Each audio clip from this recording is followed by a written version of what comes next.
Podcast Juara Jabar Pro Bersuara.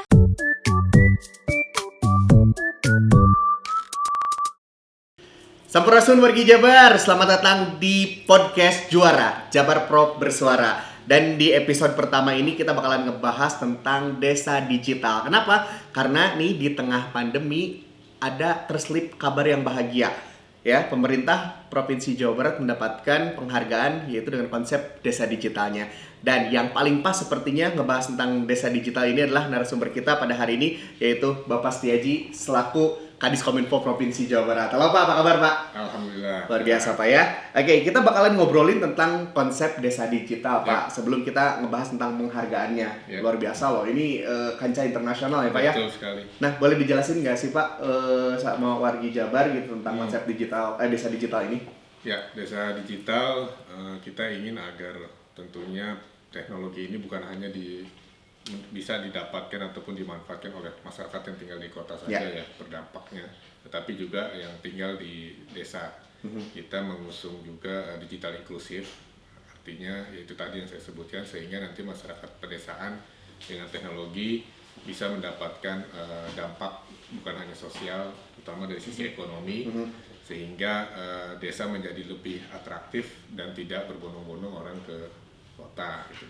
Oke, jadi kalau yang ada di bayangan Yudi nih Pak, nanti kalau misalnya para petani itu, kalau misalnya udah punya hasilnya itu langsung via internet gitu ya, online jualannya, nggak lewat tengkulak dulu gitu. Jadi memutus rantai distribusi mungkin ya Pak ya? Ya, salah satunya itu kan, jadi lebih efisien, efektif, dan bisa meningkatkan kapasitas yang ada di desa juga. Oke, program-program inklusi tadi yang dibahas sama Bapak, kira-kira apa aja Pak selain? Ya, jadi di desa digital kita punya 10 tema, mulai dari pendidikan, terus infrastruktur, peternakan, perikanan, terus kemudian pertanian, dan juga ada wisata dan e-commerce serta multimedia dan lain sebagainya. Nah, 10 tema itulah yang kita coba terapkan sesuai dengan kapasitas ataupun juga karakteristik desanya ya, dengan memanfaatkan teknologi tadi.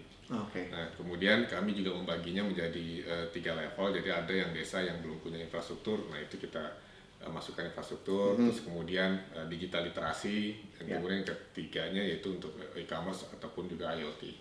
Oke, jadi yang level yang paling basic itu yang mana Pak? Yang tadi, yang satu tadi ya. Yang nggak ada sekali belum ada blank spot, nah kita. Oh ya ampun, itu susah banget, PR banget ya kayaknya Pak ya. Karena kan syarat utamanya juga harus punya konektivitas tadi kan. Ya. Nah, terus ini luar biasa sekali, ada level-levelnya segala, terus juga ada beberapa program yang tadi sudah diberikan juga. Nah, sosialisasinya seperti apa Pak sekarang ini Pak? Ya, jadi kita juga sudah memulai hampir 1,5 tahun yang lalu ya program ini. Tentunya sosialisasi yang kita lakukan juga cukup intens, dan kemudian kita juga melakukannya bertahap ya. Bukan hanya dari sisi sosialisasi dari sisi pada saat penerapannya, tetapi juga pada saat implementasi dan serta dampak yang ditimbulkan dari pengelolaan desa digital tadi. Dan ini kami juga menggandeng dengan prinsip-prinsip pentahelik ya, dengan komunitas, universitas, terus kemudian swasta dan lain sebagainya. ABCDGM ya seperti itu. Nah, dengan kolaborasi tadi, menggandeng startup dan sebagainya, ini bisa mempercepat akselerasi dari program desa digital tadi. Sudah banyak startup yang gabung Pak? Ya, cukup banyak sekali, dan bahkan sudah implementasi ya. Dan di masing-masing tema itu sudah kita petakan mana yang baru offering, terus kemudian mana yang sudah diimplementasikan, mana yang sudah berhasil. Nah, kalau sudah berhasil, biasanya kita copy paste ya, kita replicate di tempat yang lain. Bagaimana Pak responnya Pak? Orang-orang desa sendiri? Di awal-awal tentunya ada sedikit semacam reaktan ya dari si yang akan kita sasar itu, mulai dari ini kan akan nambah biaya gitu kan, terus ini ribet dan lain sebagainya. Nah, tetapi dengan kita coba edukasi, terus kemudian kita coba terapkan, alhamdulillah justru sekarang malah mereka mau gitu. Dan bahkan ada juga yang melihat petani misalnya tuh kita juga akan melakukan pertanian digital, melihat ternyata kok itu berhasil, sehingga yang tetangga-tetangganya itu petani-tetangganya juga tertarik gitu. Nah, jadi emang chain reaction ya Pak ya? Betul, jadi memang harus dibuktikan dan kemudian berhasil. Baik, ini ngobrolin tentang penghargaan yang bergengsi ini, Ya. IDC ya, IDC Ya. Smart City Asia Pacific Award. Yes. Ini luar biasa sekali. Ini boleh ceritain nggak sih Pak, gimana sih keterlibatan desa digital ini bisa ada menjadi nominasi? Ya. Kalau nggak salah finalisnya tuh DKI Jakarta, Australia, Selandia Baru, dan Korea Selatan. Betul. Ya, jadi IDC Skapa ini sudah yang ke-6 ya, yang bergulir setiap tahunnya, dan ini sebenarnya ajang yang cukup bergengsi Ya. dan pembuktian dari teknologi ataupun juga program-program IT yang direcognize oleh internasional. Ya. Dan kemudian seleksinya juga cukup ketat, ada beberapa tahapan mulai dari mengajukan sebuah proposal, terus kemudian ada juga di uji publik, jadi publik juga announce, kemudian baru terakhir ada juri internasional. Nah, di situ ada 14 tema. Nah, kita masuk ke dalam kategori yang digital equity dan accessibility. Baik. Nah, waktu penyerahannya nih Pak, apakah itu tetap muka atau virtual? Nah, biasanya kalau yang kondisi normal kita langsung tatap muka, diundang di luar negeri ya untuk penyerahannya. Nah, karena ini kondisinya COVID, ya akhirnya menggunakan secara online. Tapi ini tidak mengurangi dari arti dari penghargaan tadi. Jadi lucu ya Pak ya, dapat ya salaman gitu gini. Salaman Kalau ya. juga. luar biasa. Nah, terus udah gitu ngobrolin tentang desa digital yang selama ini udah jalan 1,5 tahun Pak? Atau hampir 2 tahun ya? Hampir 2 tahun. Ini ada perkembangan manfaatnya nggak sih Pak dari beberapa desa yang sudah menjadi jadi ada berbagai manfaat tentunya didasarkan dari tema-tema tadi. Misalnya yang infrastruktur, rata-rata 80% penggunaan wifi tadi ya oleh masyarakat sekitar. Dan kemudian aksesnya juga bervariasi, mulai dari pengen tahu mengenai produk-produk ataupun hal-hal lain berkaitan dengan teknologi dan sekitarnya.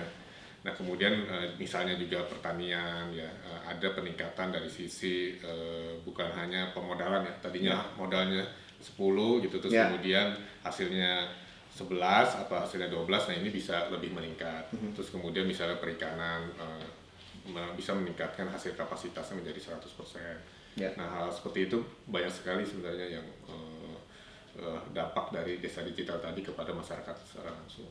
Dari 5.000 sekian desa di Jawa Barat Pak, yang menjadi percontohan itu berapa Pak? Jadi tahun lalu kita sudah berhasil hampir sekitar 500 desa ya. 500 desa? Artinya 10% lah. Nah, memang yang paling berat itu kan di awal pada saat setup. Nanti setelahnya tinggal direplicate kondisi-kondisi yang tadi sudah kita mulai lah. Dan itu kemarin baru memang belum seluruh tema yang kita luncurkan ya. Tahun ini kita harapkan seluruh tema bisa meluncur.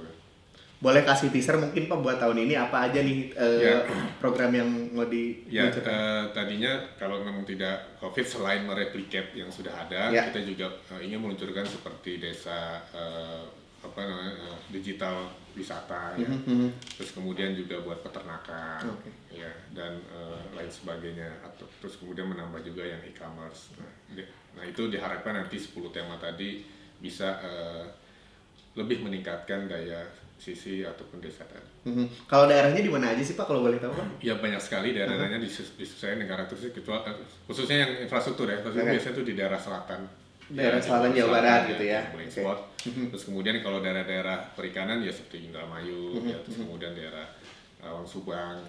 Nah, dan pertanian juga di daerah Lembang dan lain sebagainya. Jadi kita juga mengikuti dari kontur ataupun juga karakteristik desanya. Ya, so far sejauh ini 500 desa ya Pak yang sudah settle gitu ya. Nah, kuota penambahannya kira-kira untuk tahun ini dan tahun depan seperti apa Pak?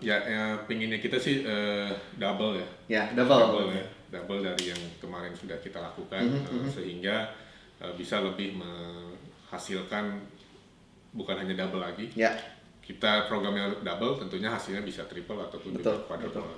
Betul.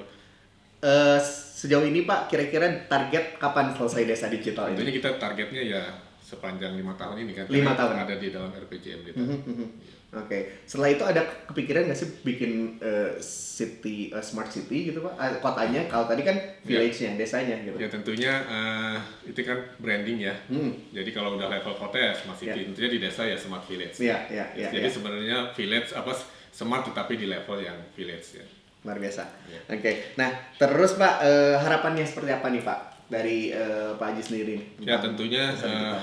ini bisa terus continue ya. Jadi ini bukan project tetapi sebuah program yang diharapkan ada sustainabilitas. Ya. Tentunya peran serta masyarakat, terus kemudian peran dunia usaha dan yang lainnya diharapkan bisa lebih kuat sehingga pemerintah hanya sebagai trigger, terus kemudian bisa bergulir seperti bola salju di lapangan.